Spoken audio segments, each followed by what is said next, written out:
I mean, it's pretty.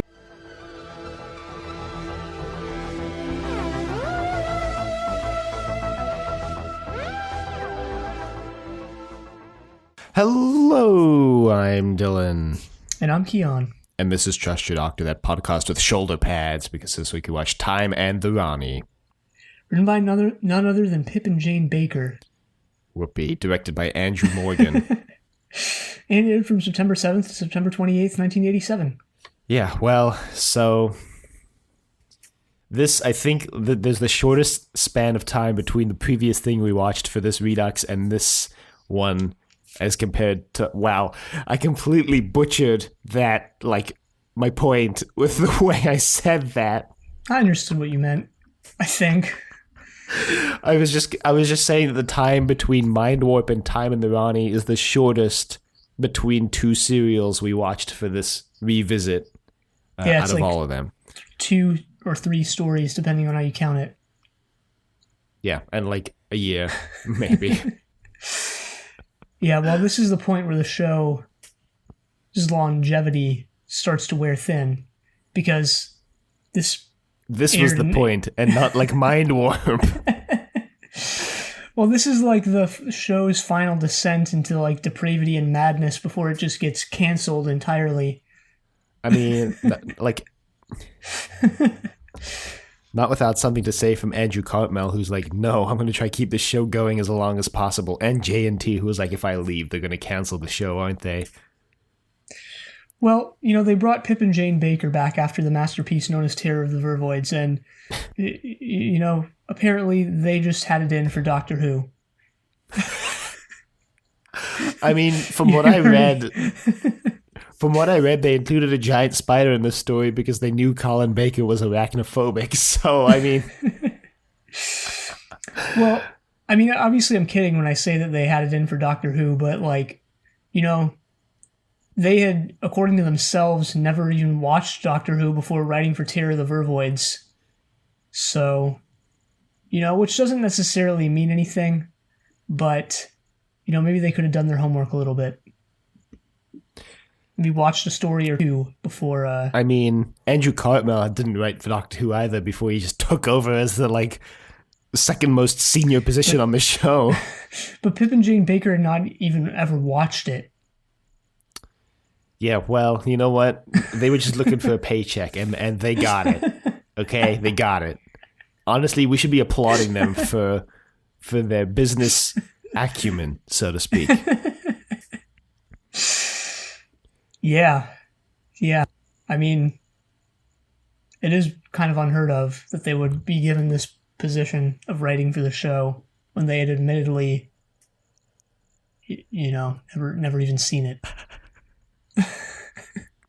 Man, I wonder what a story written for Doctor Who now, written by someone who hadn't seen the show, would look like. It would be entirely based on almost the memes about Doctor Who. And I use that in the traditional definition of the word. It would just be entirely based on what they had heard about the show from their friends. It'd be wild. Kind of want to see that happen now. That'd actually be very interesting. Maybe some of the modern writers actually haven't watched it. We don't know.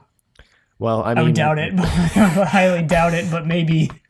But if this hypothetical, would turn out, would be better than basically anything Pip and Jane ever wrote for the show, so... Which, speaking of the quality of this, it wasn't that bad. It wasn't great. It was pretty bad. I would say I liked it.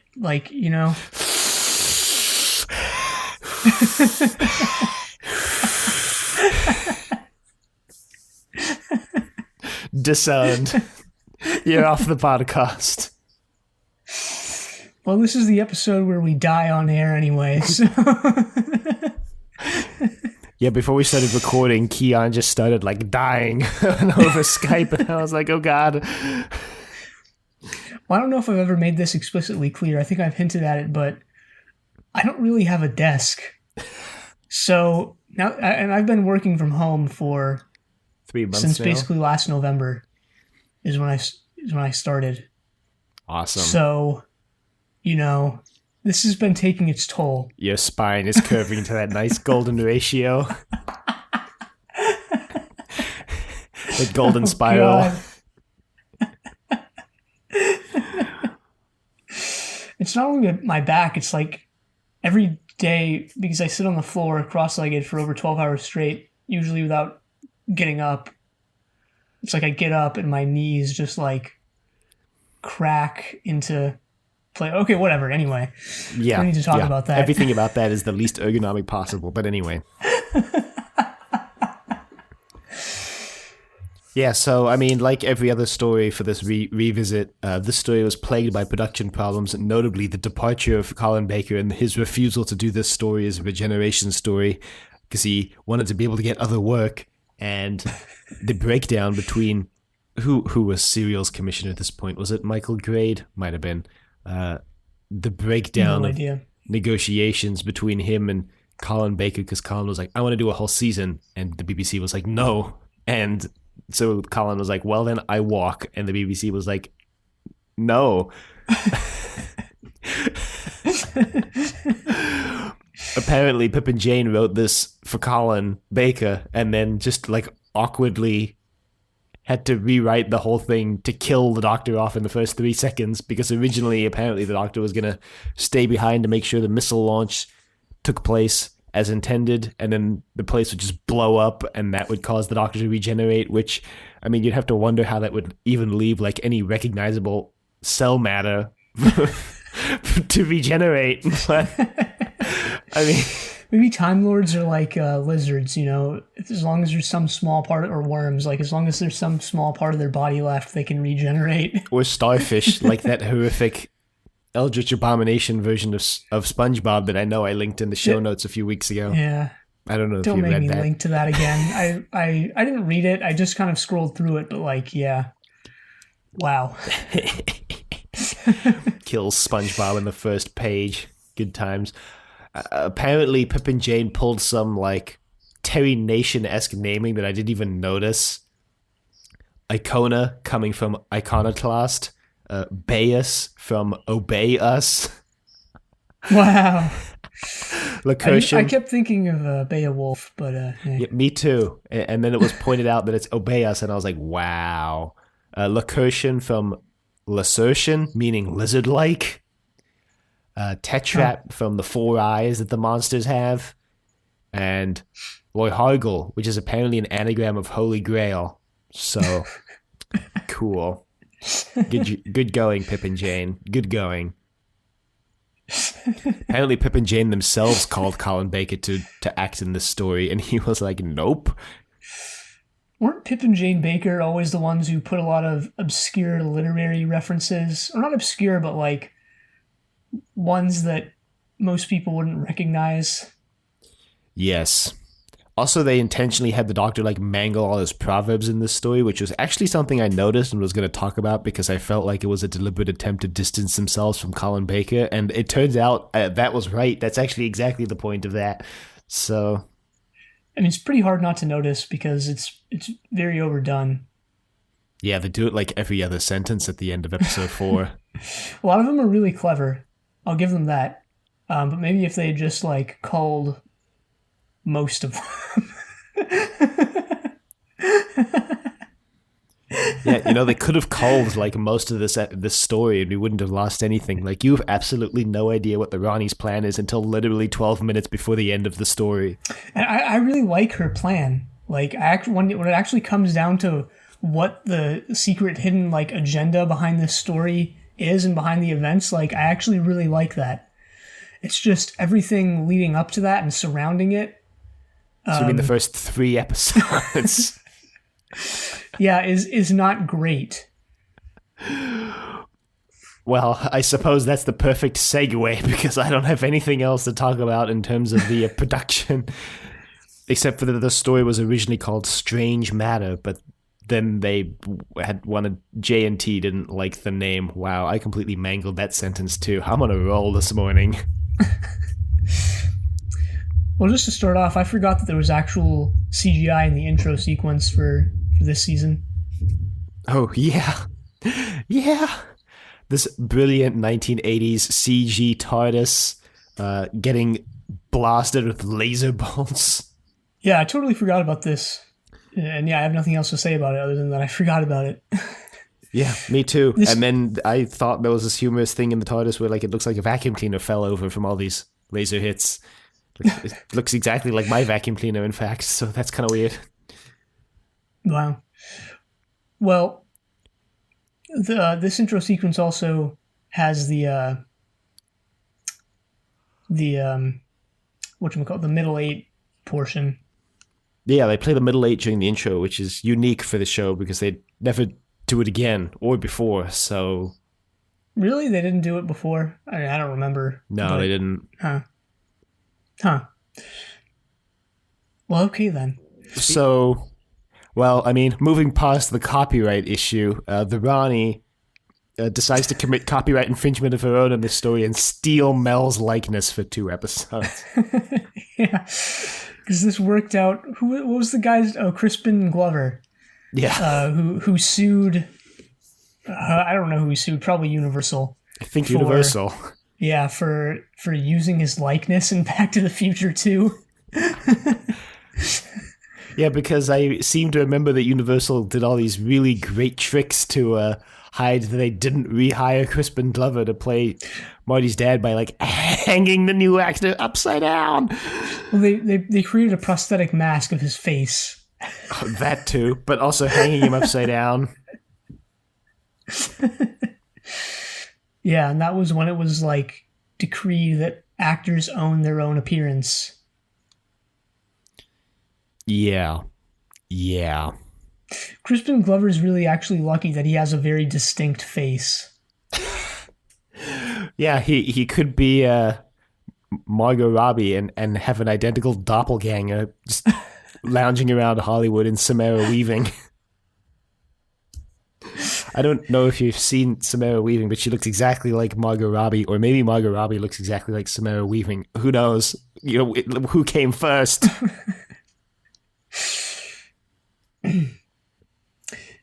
Anyway, the TARDIS has like a super smooth landing because it's hurtling towards this planet, and all of a sudden it just like pops into existence, fully, straight up.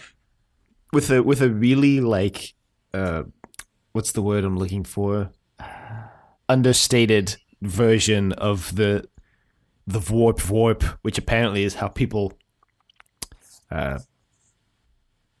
make that sound in text. Transcribe the Doctor Who TARDIS sound. I don't know why I had to say.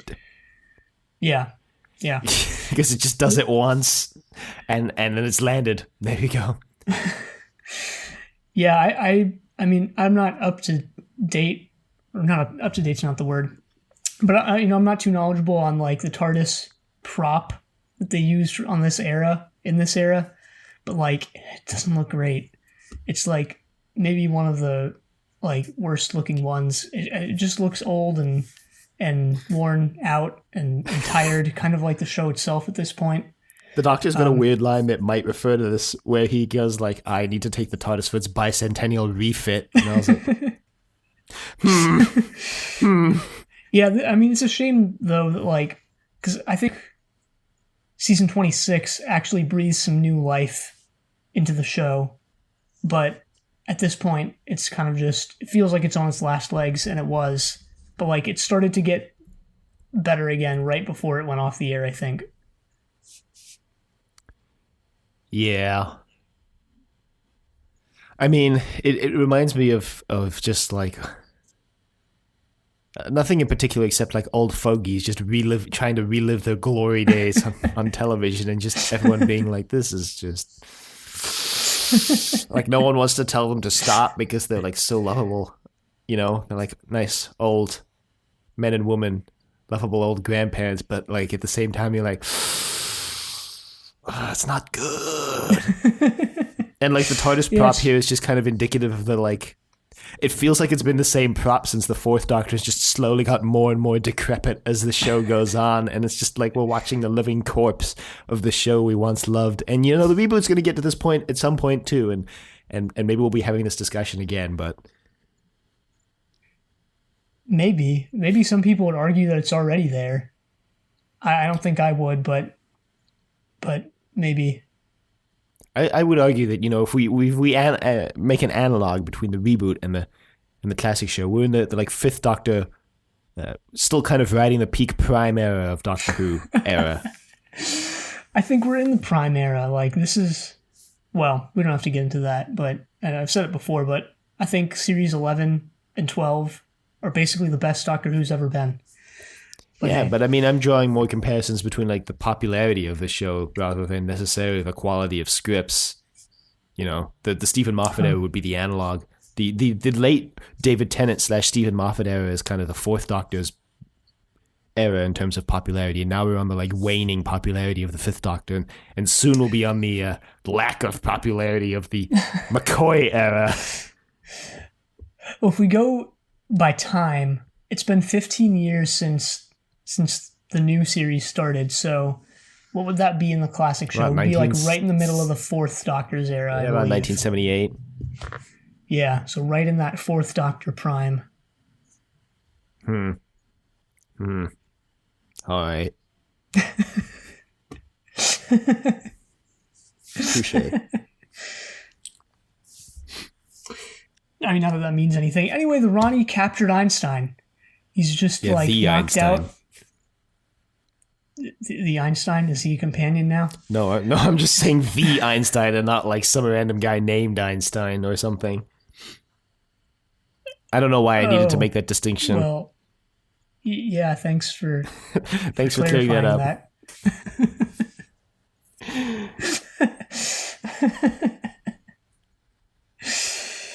Yeah, he's sort of just knocked out in a cryo chamber. Not even a cryo chamber, just like a little cell. It's like a bed that's built into the wall. Like it slides into the wall. Like that's what it is. Yeah, it's like what are those things called? Like a capsule hotel. Yeah, the Rani's built it. Yeah, I have actually. Look really depressing. I actually, a couple months ago, I watched a lot of videos about them.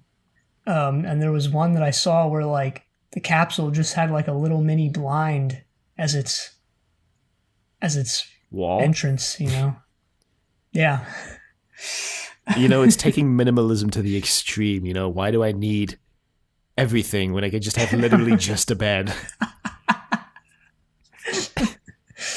You ever see those quote unquote apartments in Hong Kong that are just I shouldn't be laughing about this, but that are just cages? Wow. No, I haven't, actually. Yeah, you could. So it's some of the cheapest housing in Hong Kong, but like you can look up videos of it on YouTube and such where it's just literally like a room packed to the brim full of like cages stacked on top of each other, and each one is like someone's house that they pay rent for. Wow, that sucks. And just like have to curl up into a ball to get into. Wow. Yeah. Yep. Well, on that depressing note, the Rani captures the Doctor. She comes in and she's like, "Leave the girl. It's the man I want." And I just had flashbacks to "Leave the gun. Take the cannoli" from The Godfather. Or maybe flash forwards? No, Max. Well, if there's one thing exposition master Vito Corleone would be proud of, it's this story. Because we get absolutely nothing of the actual plot and scheme that the Rani has put into motion here until she explains it all at the very end. Yeah. Yeah, well, okay, so the Rani's plan here is that for some reason they've...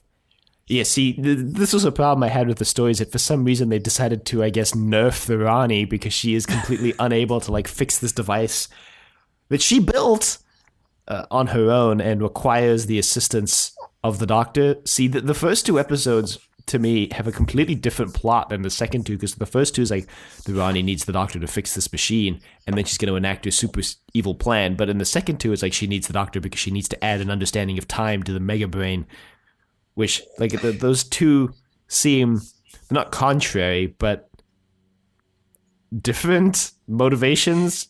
Well, it's two birds with one stone type situation. You know, you get the Doctor to fix the machine, and then as a thanks for that, you lock him into a little cell and siphon out his brain into a larger collective brain. Right. Right.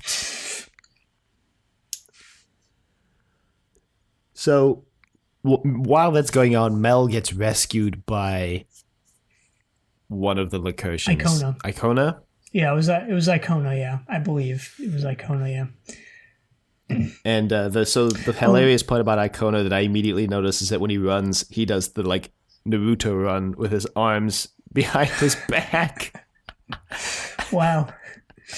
I didn't even notice that. And you actually texted me about that, but I still didn't notice it. It's pretty funny. He only does it in episode 1, but it's pretty funny. I'm going to be honest. Yeah, I'm sure that nobody listening to this, grew up in, the mid-2000s, but if you did, somehow, there was definitely that one kid in PE who did the Naruto run. 100%.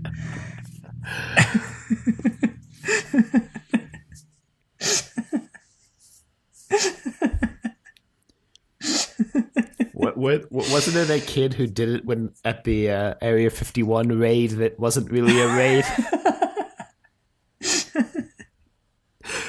Surprised that wasn't just a larger thing that most people there did. Well, I'm specifically remembering the kid who did it on TV, the newscaster standing there, and he just runs by in the background.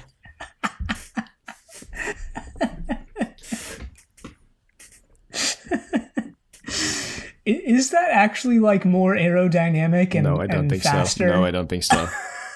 I think it just looks goofy. Putting on my physicist hat for a second, I'm going to go with no. It doesn't help at all. Maybe it conserves energy, you don't have to pump your arms. I think that makes you go slower. Anyway, we're digressing a lot. We're actually introduced to the strange matter asteroid. Yeah, it was an asteroid. Mm-hmm. It was an asteroid. About this one. Yeah, it was an asteroid. Yeah. What made you confused that it might not be an asteroid? The fact that every time, literally pretty much every single time, we bring up asteroids, comets, meteors, meteorites, what have you, we have to link that stupid NASA chart because we forget which one is which. It's embarrassing because it's my whole field of study. But it's an asteroid. It is an asteroid. Full stop.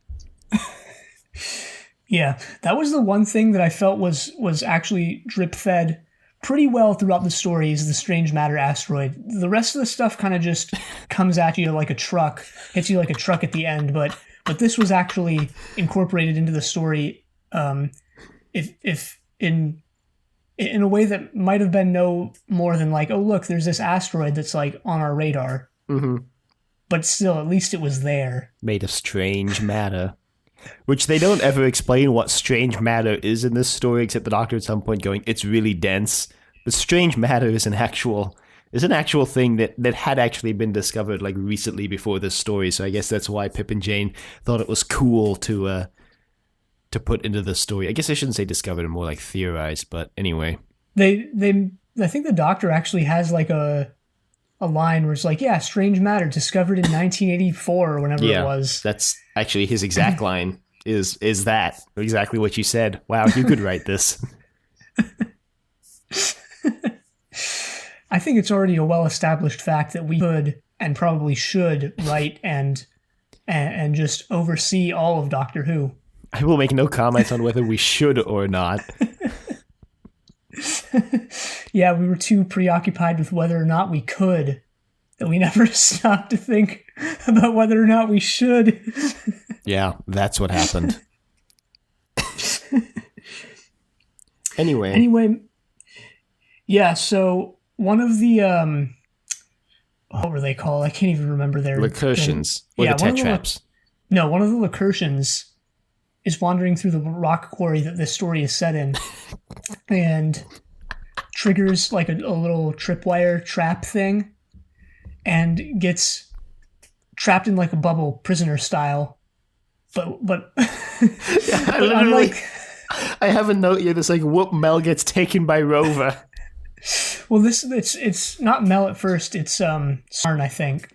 She gets trapped in this like bubble, but it's actually way more hilarious than the prisoner ever gets because it just like sort of erratically flies off and smashes her against the side of the cliff.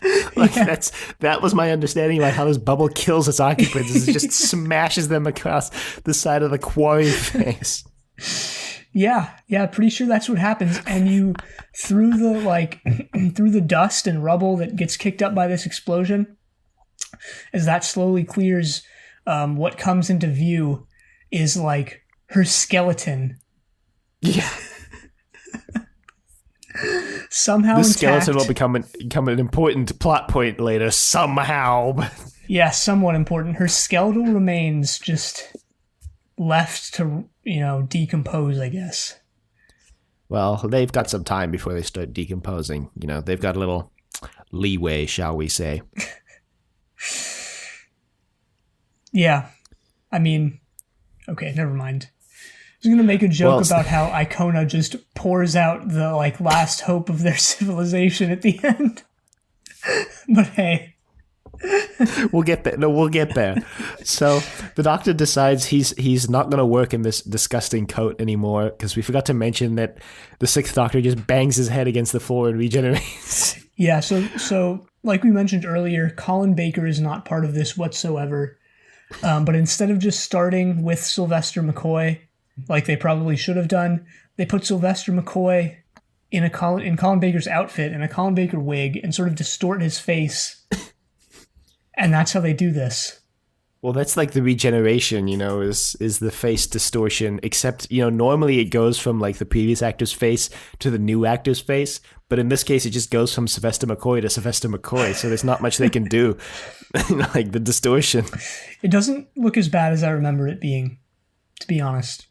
No, it doesn't, but I still find it hilarious that like all the Doctors have these great and bombastic write-outs, like the first Doctor gets old and the second Doctor like gets exiled by the Time Lords and so on and so forth. The fourth Doctor falls off a radio telescope and the sixth Doctor just like bangs his head against the console and dies. Like,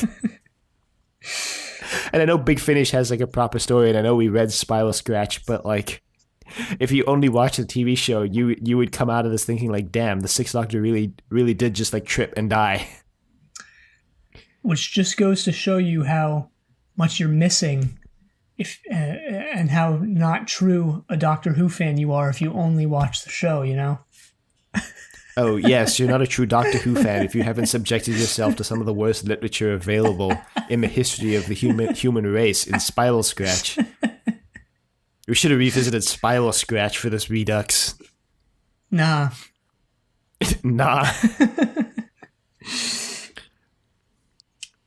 Anyway, the Doctor infiltrates the Rani's little compound and tries to stop her before being, I think, confronted by the Tetraps and knocked out again. Well, I mean, the Rani's entire plan here I guess she's just decided to make good of a bad situation and use the Doctor's amnesia to pretend she's Mel and she needs the Doctor to fix this machine.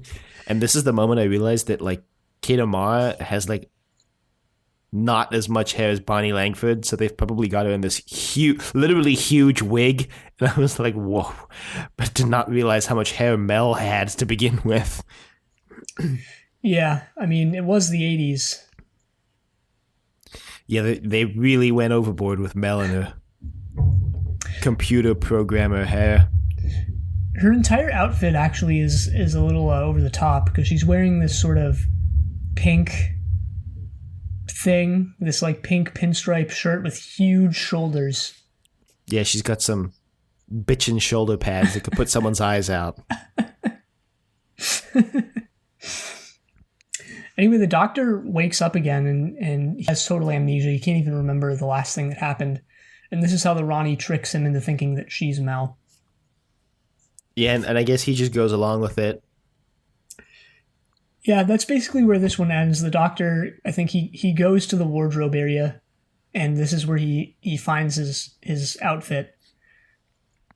He also just rags on all the previous Doctor's outfits while doing so. Yeah. And then Mel wanders out into the rock quarry and captured herself by the bubble thing. Yeah, but she just escapes in episode 2. Yeah, into episode 2, last week I questioned whether or not Doctor Who was still doing the disappointing cliffhanger resolution thing, and they are. Yeah, you spoke too soon. I looked it up, so for anyone who didn't read the show notes last week, because I put it in there as well, but Dudley Simpson, like, by the Sixth Doctor's era, was officially, like, not working on Doctor Who anymore. So this isn't him. Because the soundtrack in this story is actually very noticeable for 2 reasons. One, it's a lot more melodic than Doctor Who soundtracks usually are, or incidental music, rather. And 2, it's like the instrument of it is a lot more in your face and well, it's very 80s, I guess. Well, I noticed that whoever did the incidental music this week also included the Doctor Who theme in the baseline to the Doctor Who theme in the incidental score again. So yeah, showed up a couple times. So into episode 2, the Doctor, I guess, just goes to help the Rani. Episode 2 is really Mel's story for the first half. She meets the Lacertians. There's this kind of, I thought, what was going to be a pretty interesting kind of a plot point, but it just gets thrown out there and immediately is never talked about again, where Icona meets up with, I think, Faroon, or some female Lacertian. I don't remember. Yeah, it was Faroon, yeah. I think so it was Faroon, and they have this line where they're on opposite sides of the fence, so they can't fraternize together. And I was like, oh, are there two different factions of Lacertians? But no, it turns out it's basically just Bayus selling out the Lacertians to the Rani, and all the other Lacertians just not really being on either side of the conflict, just being there to take advantage of all the benefits of Bayus got them. Yeah, this is where we also find out that Sarn is Faroon's daughter, I believe. Yeah, I think so.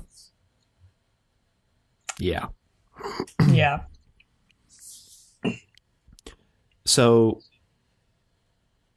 the Rani's oh, well, okay, so the Doctor reveals that the reason why the machine broke is because it doesn't have the proper heat shielding. So the Rani's okay, well, I know that the Lacertians have some, and the Doctor's I thought you said the Lacertians were a primitive race, and she's don't worry. So she goes off to get that. The Doctor realizes there's a big locked door in the room. He's like, wonder what's behind that. Behind that door? Yeah, there's just a car behind it. At the end, when they open it up, it's just it's just Doctor Who does the Monty Hall problem. He's like, okay, so behind this door, there's either a goat or a car. So Mel shows up, and Mel's like, I'm actually Mel. And he's like, no, you're the Rani. And she's like, no, I'm Mel. Because in episode 1, the Rani convinced the Doctor that she was Mel and that Mel was the Rani, disguised as Mel, although there was no reason for her to do that because the Doctor hadn't interacted with Mel,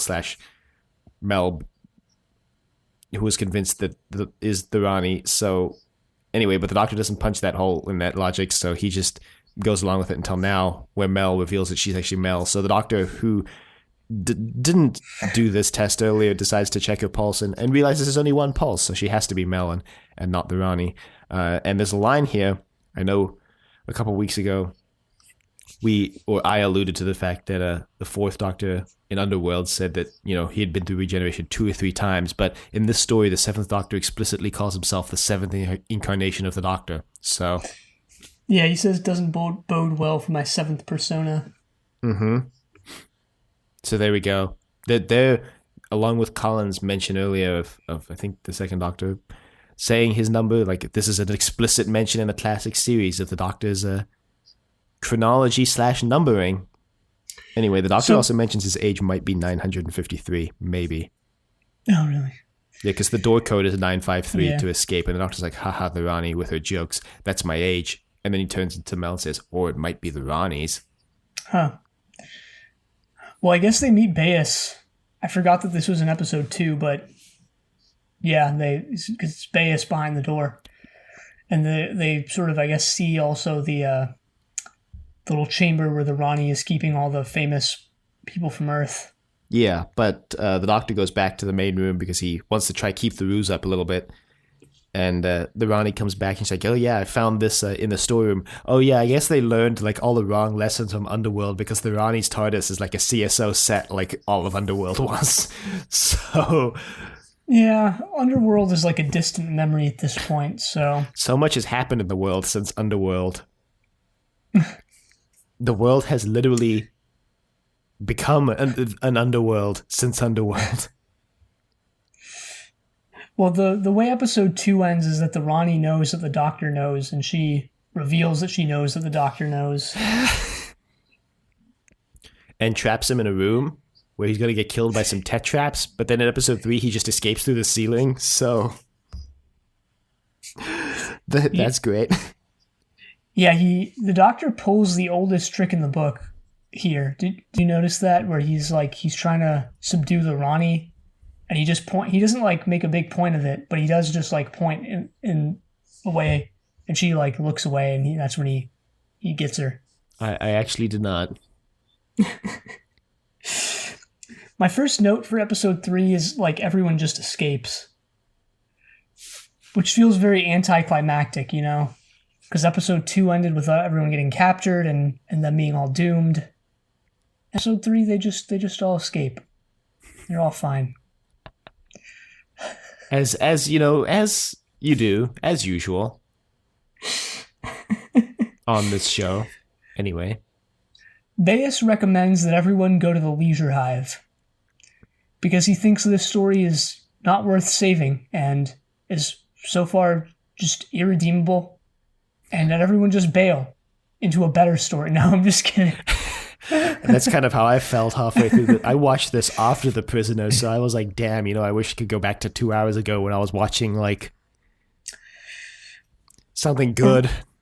Yeah, so we'll be watching that actually soon for our other podcast, Inevitable, a classic sci-fi podcast, where we watch classic sci-fi shows that aren't Doctor Who and Blake 7, because we have dedicated podcasts for those. Yeah, I almost tweeted this morning of recording, and I probably will tweet at some point, like, do they hand out PhDs in classic British science fiction television? Because I feel like we're getting pretty close to knowing that much. Yeah, we've watched like what 5-6 shows total. We're pretty much there. I mean, Doctor Who, Blake 7, Sapphire Seal, Children of the Stone, Space Cops. That's 5 right there already, and we've just started The Prisoner, which is our 6th. Yeah, I've already watched The Prisoner. I've watched the masterpiece known as Comeback Mrs. Noah, so that's 7 for me. Great. You're... I watched The Stone Tape, which is that one-off Nigel Neal movie. Great. And I've watched some old British fantasy as well, like The Box of Delights. So, I'm there. Yeah, you're there. Well, anyway, back to... Box of Delights is a weird-ass show. Just saying. Has Patrick Troughton playing a 1,000-year-old magician who has a little miniature box called the Box of Delights that he gives to this kid that can, like, do anything magic. Actually, it can't do anything. It has, like, a few very specific powers, but they're so, like, disparate and weird and unrelated to each other that it feels like it can just do anything.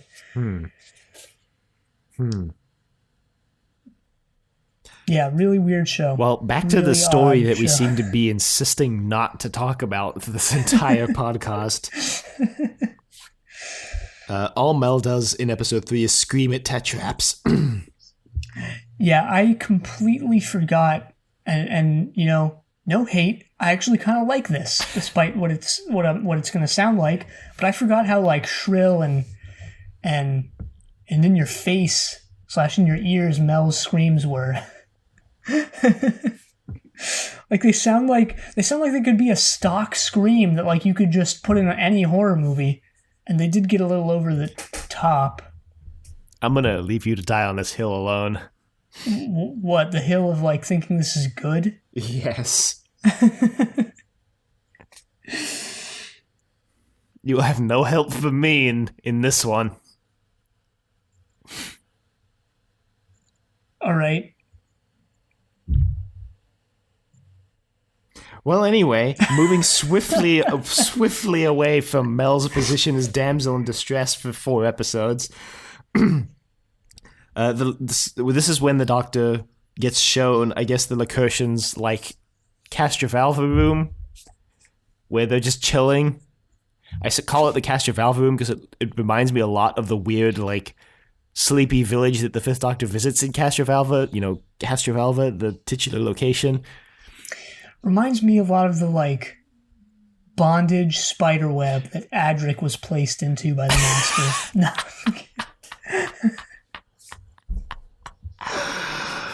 Well, so now we get a disco ball of doom that opens up to reveal neon bees, which I completely forgot this was like a plot point in this episode. You forgot about this? So our original episode, when we watched this like 3 years ago, was named Disco Ball Full of Beetles or something like that. Because it's done in such a hilarious way. So they walk into this like, it looks very Apple future, like it's all, I don't know, white and clean and bright, and this is like the leisure center for the Lacertians. And I guess it must have been the Doctor points out like, what's that thing on the ceiling? And Icona goes like, oh, that's like a little like orb that was installed a while ago, and we have no idea what it is. And they kind of just drop that for like a minute or two, and then like the Rani controls it and opens it, and it starts killing like, people. Yeah. Which, like, imagine, like, okay, so picture like your workplace or something, or like a place that you go to very often that's a public place, and imagine one day like an installation is well installed there, and you don't know what it is, nobody knows what it is. But everyone just goes like, yeah, shrug, you know, whatever. Like, we don't know what that is, but whatever. And then you find out that it's like some sort of death trap like machine designed to kill everyone at the press of a button. Because that's what this is.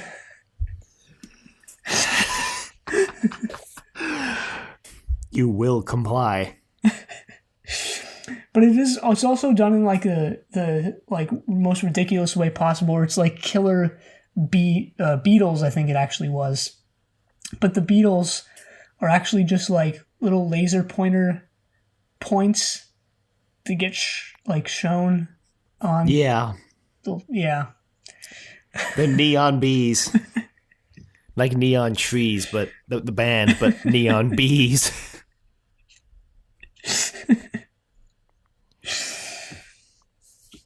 Yeah, I forgot about neon trees. It's been years since I've heard that name. It's probably been years since you heard the name Gautier and his one-hit wonder, Somebody That I Used to Know, which he made, and then he just like vanished from the music scene. He actually didn't make like basically any other music except that one song that got super popular. That's all. Whatever happened to Gautier? That's all you need. Maybe he's turned his career where he actually wanted it to go into growing the world's greatest goatee, and that's where the name comes from. You thought you were going to say beekeeping, and this is going to be an oblique Sherlock Holmes reference. So the Doctor steals this weird mystical device from the Rani, but the Rani captures Mel, or the Tetraps capture Mel, so they offer up an exchange. I guess it's the control device for the machine that the Rani has built, and she'll give the Doctor Mel in exchange for the device. And so the Doctor goes to exchange the device, and the Tetrap's like, haha, the Rani's too smart for you. And it turns out they just exchanged a hologram. And then the Doctor / Sylvester McCoy has this hilarious tantrum where he throws his hat on the ground and stomps on it. And it's just sheer quality. Really the epitome of Doctor Who in this era.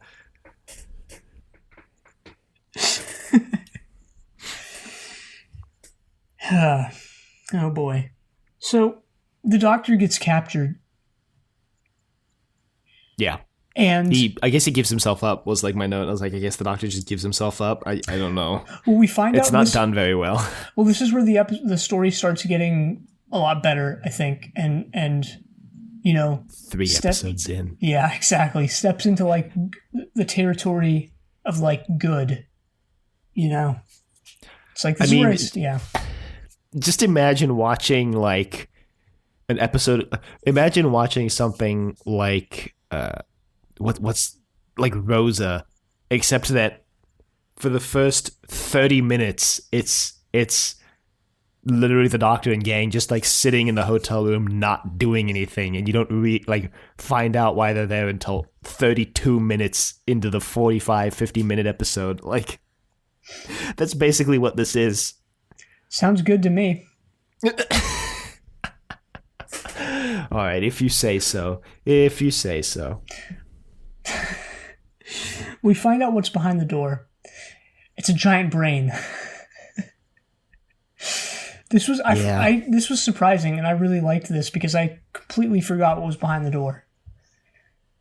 And the like finding out is that it's a giant brain is like, in hindsight, it's like, okay, whatever. Like what does that even mean? Like, who cares? But the shocking imagery of it in the moment is great, I think.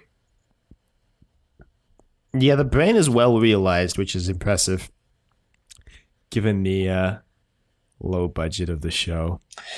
Yeah. And then into episode 4, when you realize, like, oh, she's, taking the minds out of the famous people that she kidnapped and she's putting them into this, like, mono brain thing. Like, okay, that's what's going on here. The brain has a line, which is, I didn't write down the exact line, but it's something along the line as of empirical data is like the wrong approach to science. We need a lateral approach, or it's something like that. I don't remember exactly what it was. Mm-hmm. Which is interesting. I feel like this gets a little theoretical here, but hey, I didn't bother to like actually parse what this is all even about. It's like one of the lines that the consciousness in the brain says. The Doctor says this every dogma has his day line. Yeah, that's a good one. And as soon as he escapes from the brain, because the Rani realizes into episode 4 now that the Doctor is feeding nonsense information to the brain. Yeah, and after he escapes... Oh, I was just going to say he's got his 2 wrongs don't make a left turn. Yeah, well, okay, so we neglected to mention the part where the Doctor's brain is actually put into the collective brain. Yeah, it's the end of episode 3, the cliffhanger, anyway. Yeah, they push the Rani into the Doctor's cell and leave her in there. And Bayes walks by. She's just like, you know what's good for you, Bayes? You'll open this door. And he just kind of like stares at her blankly and doesn't open it.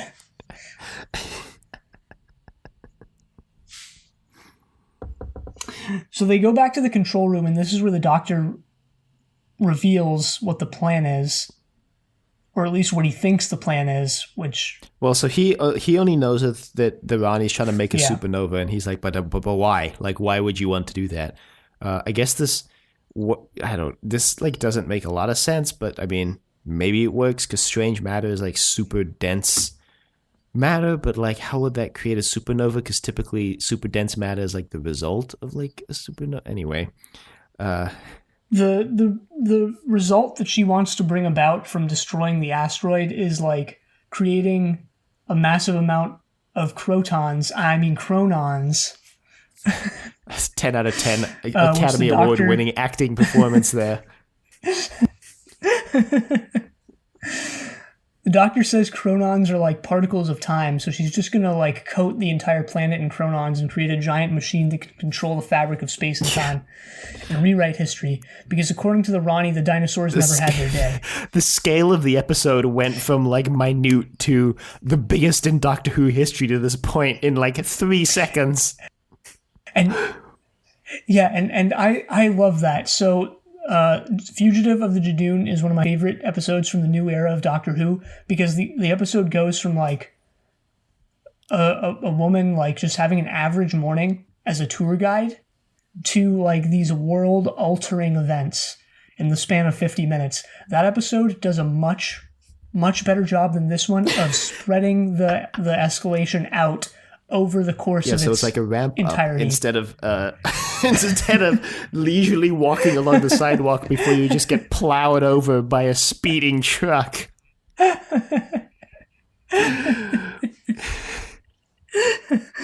I like the sentiment, I like what it's going for. If this episode had a 0 to 60 time, it would break many land speed records.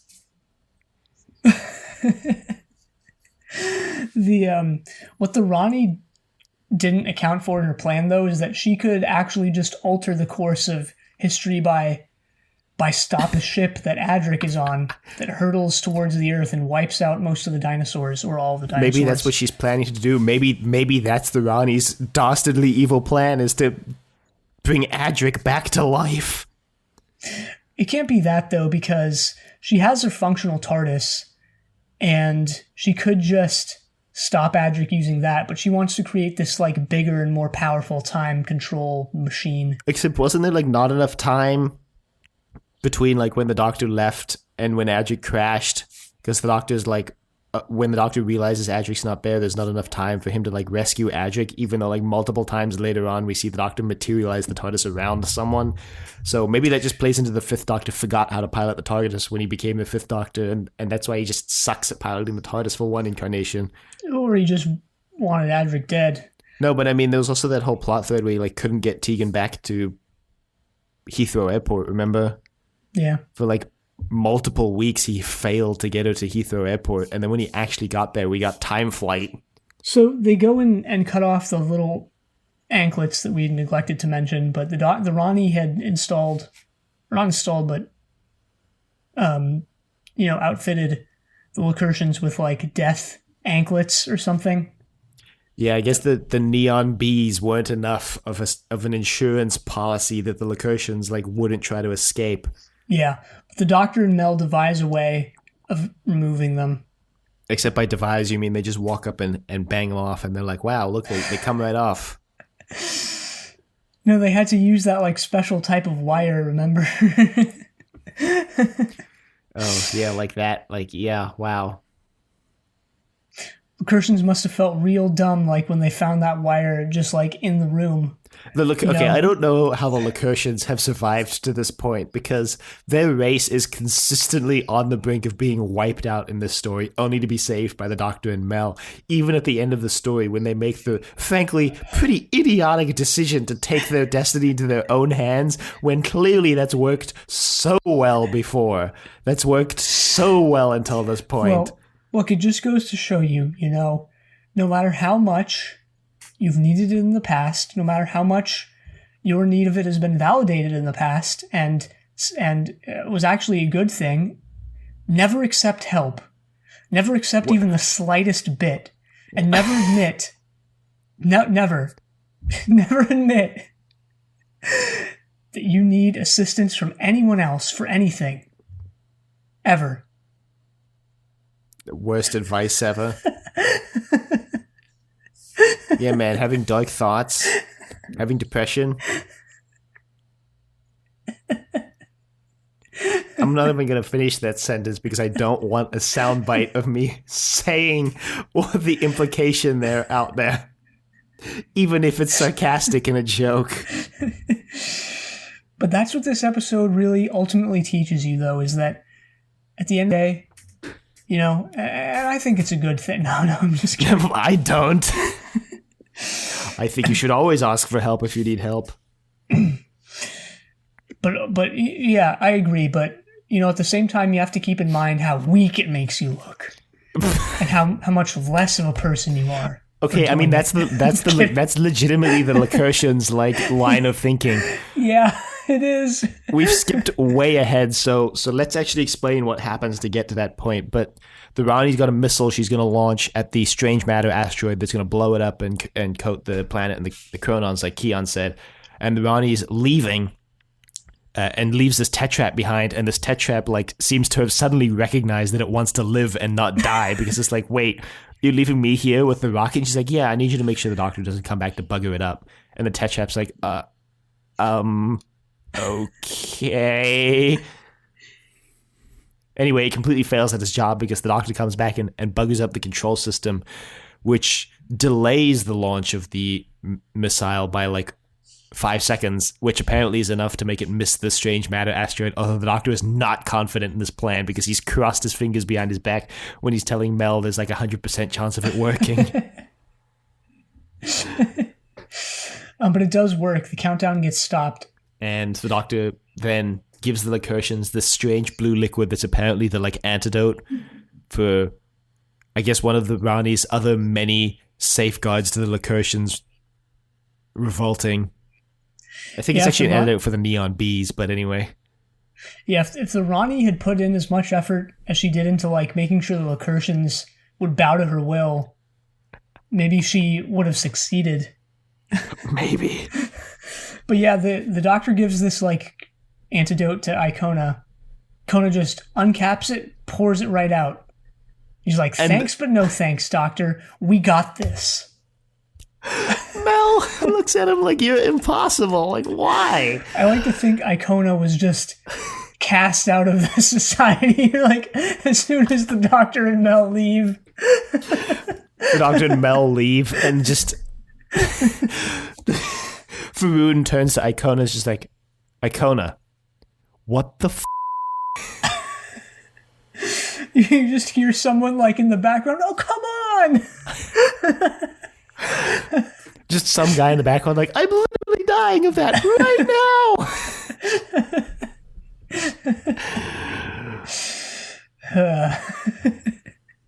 Because, again, like I said, because the Lacertian Society has done so well with its own destiny, couldn't even get their ankle bracelets off. The Doctor and Mel come in like 3 seconds and get them right off.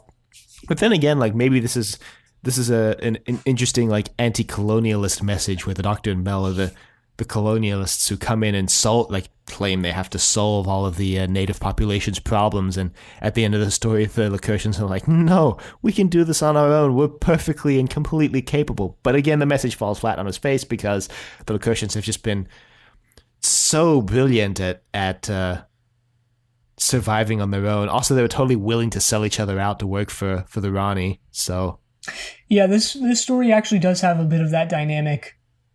This is going to be a very slim or thin connection, but I've been reading this book lately by Frantz Fanon, who I know I've mentioned before on this podcast at some point. I don't remember when in the past 300-ish episodes, but yeah, I've been reading his book, The Wretched of the Earth, which is sort of this like book of post-colonial like essays and such. And he mentions sort of the class dynamics of like, you know, there's usually a group that you know, becomes sort of, and I'm going to mangle like and really oversimplify what the book says, but like there's usually a group that like becomes the apologist for the colonizer, and then you know, kind of ruins it for everyone else, and that's kind of Baez, I think, falls into a little bit here, in a way. Yeah, definitely. I mean, he's the one who's out here. Again, like I said, there was kind of, it seemed like they were going to go for like a two camps of Lacertians, the pro and anti-Rani camps, but turns out it's just Baez selling out the Lacertians for some reason. Right. And getting a whole bunch of them killed by neon bees. Never going to let the neon bees go now, by the way. That was a big thing for a while. You don't remember, like, we kind of memed that for a while. I do remember. Like, I remember as soon as I saw this, I was like, wait, is this the disco ball of death we always memed? This episode actually gives you a little bit more for the Rani. So not like the Master where he just disappears and comes back, but the Rani, in what I believe is her final canon appearance on the show. Yeah, I mean, unless you count Big Finish as canon, but yeah. Yeah, she's hanging from the ceiling, and the Tetraps are, like, just making fun of her or something. Yeah.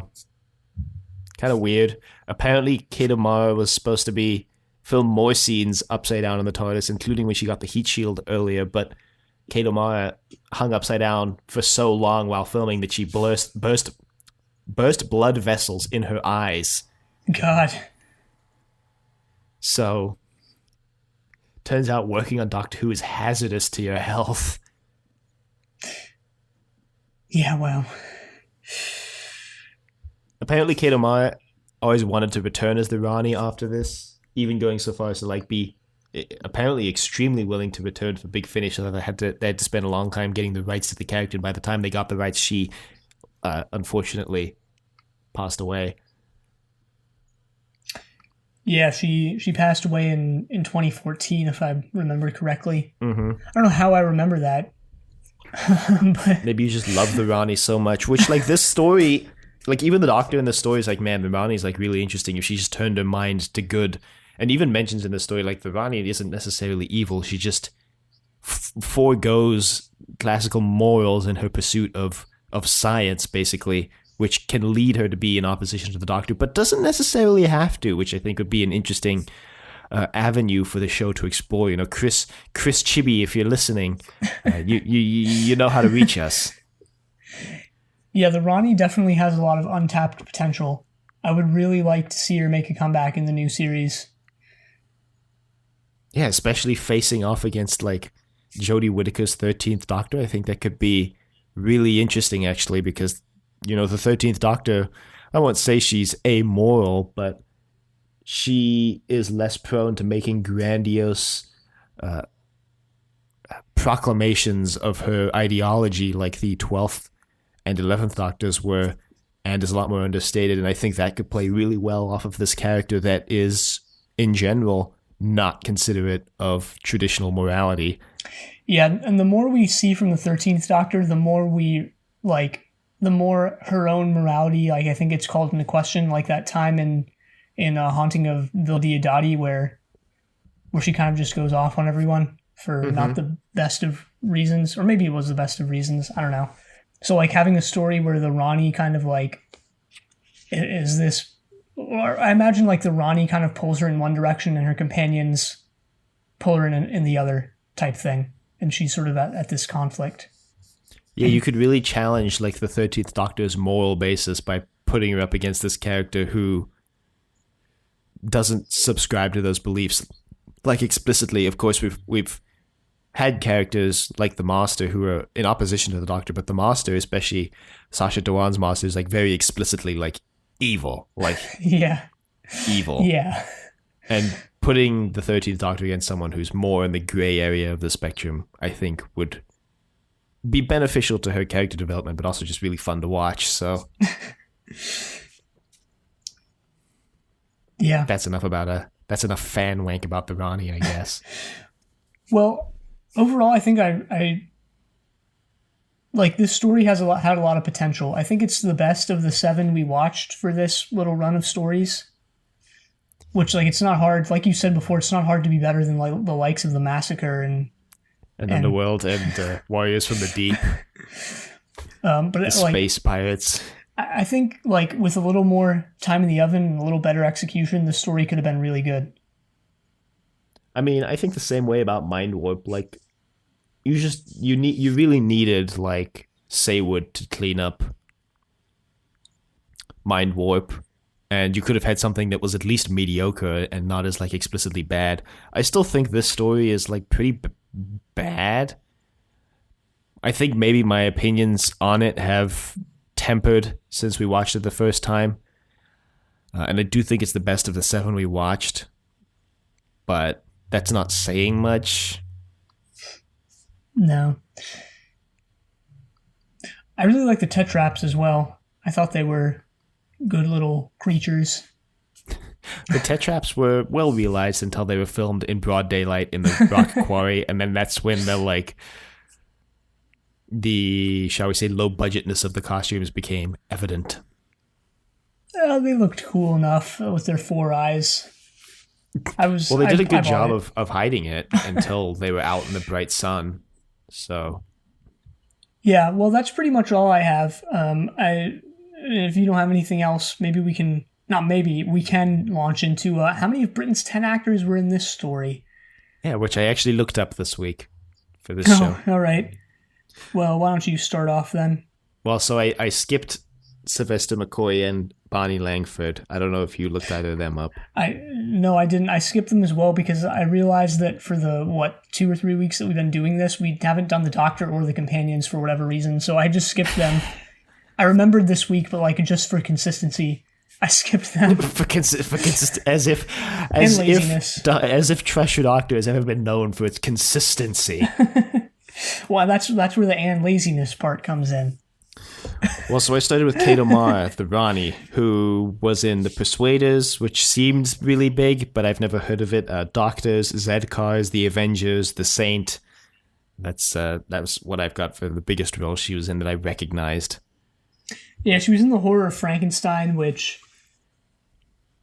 I think I know what that is. If you asked me 2 years ago, I probably would have known what it was. But it's obviously a Frankenstein movie. She was in Dempsey and Makepeace. Feel like I recognize that name. Yeah, as do I. That's why I wrote it down, but I don't remember where I've heard it from. Yeah. Yeah. She was in something called Howard's Way, which I only wrote down because it looked like a big role for her.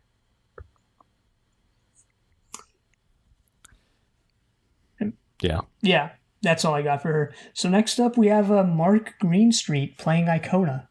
And he has been in barely anything. I just wrote down the bill was the only thing I recognized him from. Yeah, he didn't have a long acting career. And then I have Donald Pickering, and then I forgot to write down who he played. So well, he was Bass.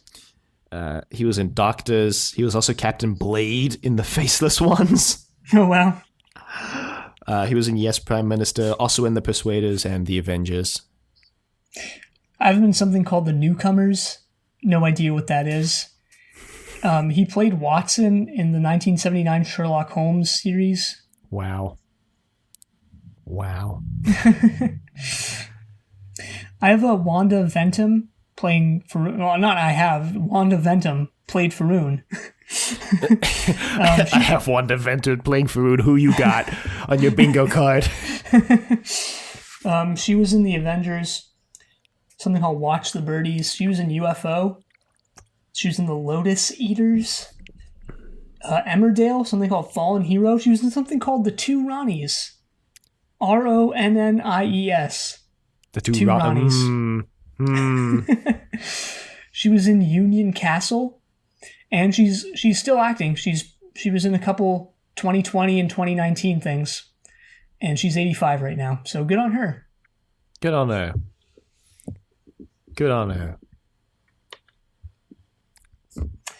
It's all those are the only actors I looked up. Yeah, I have a couple more tidbits as well. Sylvester McCoy apparently was uncredited in this. And there's a credit in this story for special voices.